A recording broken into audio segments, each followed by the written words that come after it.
Hello అండి, అందరికీ నమస్కారం. ఈరోజు మన వీడియోలో ఈ నెల జూన్ 27న శనివారం అత్యంత పవిత్రమైన శని త్రయోదశి వచ్చింది.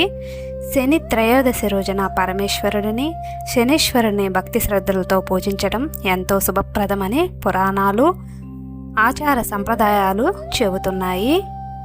ఈ రోజున ఎలాంటి పూజలు చేయాలి, ఏ నియమాలు పాటించాలి, ఏ పనులు చేయకూడదు ఇప్పుడు వివరంగా తెలుసుకుందాము. ఉదయాన్నే ఈరోజు తెల్లవారుజామునే లేచి తలస్నానం చేసి ఇంటిని శుభ్రపరిచి పూజా మందిరంలో దీపం వెలిగించండి. ఆ తర్వాత ఓం నమః శివాయ మంత్రాన్ని 108 సార్లు జపించండి. తెల్లని పూలతో శివుడిని పూజించి పరమాన్నం లేదా మీకు సాధ్యమైన నైవేద్యాన్ని సమర్పించండి. సంప్రదాయం ప్రకారం ఈ రోజున శివారాధన చేస్తే పుణ్యఫలం లభిస్తుందని విశ్వసిస్తారు. స్నానం చేసే నీటిలో కొద్దిగా రాతి ఉప్పు కలిపి స్నానం చేయడం శుభప్రదంగా చెబుతారు. ఇది ప్రతికూల శక్తులు తొలగి మానసిక ప్రశాంతత కలిగిస్తుందని విశ్వాసం. ఈరోజు నీలం లేదా నలుపు రంగు వస్త్రాలు ధరించడం శనీశ్వరునికి ప్రీతికరమని భావిస్తారు. ఇకపోతే ఇంటి గుమ్మానికి వచ్చి నల్ల దారానికి 7 మిరపకాయలు, 1 నిమ్మకాయ కట్టి ఇంటి గుమ్మానికి వేలాడదీయండి. దృష్టి దోష నివారణకు సంప్రదాయంగా ఇది చేస్తూ ఉంటారు. ఈరోజు సమీపంలోని శివాలయానికి వెళ్ళి ముందుగా నవగ్రహాలను దర్శించండి. నవగ్రహాలకు 9 ప్రదక్షిణలు చేసి తర్వాత శనీశ్వరుని భక్తితో పూజించండి. అనంతరం కాళ్ళు చేతులు కడుక్కొని శివుణ్ణి దర్శనం చేసుకోవడం ఉత్తమంగా భావిస్తారు.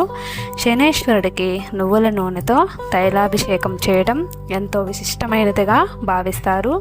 ప్రస్తుతం తైలాభిషేకం చేయలేని వారు నీలం రంగు పూలు సమర్పించి నమస్కరించవచ్చు. శివలింగాభిషేకం ఈరోజు తప్పకుండా చేయండి. నీటిలో నల్ల నువ్వులు కలిపి అభిషేకం చేస్తే శుభమని భావిస్తారు.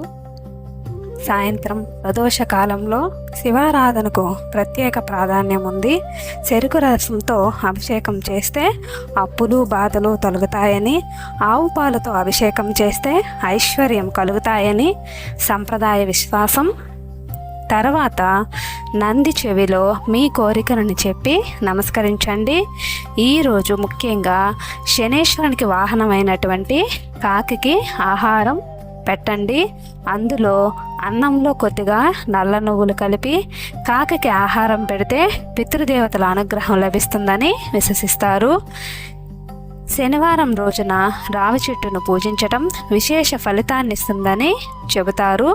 11 ప్రదక్షిణలను చేసి నువ్వుల నూనెతో దీపం వెలిగిస్తే కోరిన కోరికలు నెరవేరుతాయని విశ్వాసం.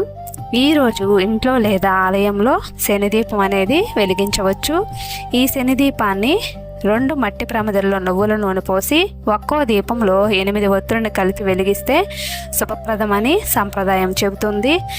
నల్లదారం విషయంలో ఒక నల్లదారానికి 9 ముడులు వేసి ప్రతి ముడి వద్ద ఓం శనేశ్వరాయ నమః అని జపించండి. పురుషుడి కాలికి, మహిళలు ఎడమ కాలికి ధరించవచ్చు. పురుషులు కుడి కాలికి ధరించాలి. ఈ రోజున ఎటువంటి పనులు చేయకూడదు అంటే మాంసాహారం తీసుకోకపోవడం మంచిది. జుట్టు గోర్లు కత్తిరించకుండా ఉండటం సంప్రదాయం. నూనె, నువ్వులు, ఉప్పు కొనకుండా ఉండాలని కొందరు ఆచరిస్తారు. గుమ్మడికాయ, చీపురు కొనడం నివారిస్తారు. వివాహిత స్త్రీలు గాజులు, కమ్మలు తొలగించకుండా ఉండాలనే ఆచారం. ఈరోజు నల్ల నువ్వులు దానం చేయండి. పేదలకు నల్ల వస్త్రాలు దానం చేయండి. పక్షులకు 7 రకాల ధాన్యాలు వేయండి. నల్ల కుక్కకు రొట్టెలు పెట్టండి. ఇవి సంప్రదాయంగా శుభకరమైన పరిహారాలుగా భావిస్తారు. అయితే చాలామంది మౌనవ్రతం కూడా చేస్తారండి. అంటే కొంత సమయం మాత్రమే దైవ స్మరణతో గడిపితే మనసుకు ప్రశాంతత కలుగుతుంది. ముఖ్యంగా విషయం ఏమిటంటే శనీశ్వరుని ఆలయం నుంచి బయటికి వస్తున్నప్పుడు భక్తితో బయటికి రావాలి. కొన్ని ప్రాంతీయ ఆచారాల ప్రకారం వెనక్కి తిరుగు చూడకూడదని చెబుతారు. శని త్రయోదశి రోజున శివారాధనకు, శనీశ్వరుని కృపకు కోరుకునేందుకు అత్యంత పవిత్రమైన రోజుగా భావిస్తారు. భక్తి శ్రద్ధలతో పూజలు చేసి మంచి పనులు చేసి దాన ధర్మాలు చేస్తే దైవానుగ్రహం లభిస్తుందని మన సంప్రదాయం చెబుతుంది. ఈ వీడియో కానీ మీకు నచ్చినట్లయితే తప్పకుండా లైక్ చేయండి, షేర్ చేయండి, మన ఛానల్ను సబ్స్క్రైబ్ చేసుకొని బెల్ ఐకాన్ను ప్రెస్ చేయండి. ధన్యవాదములు.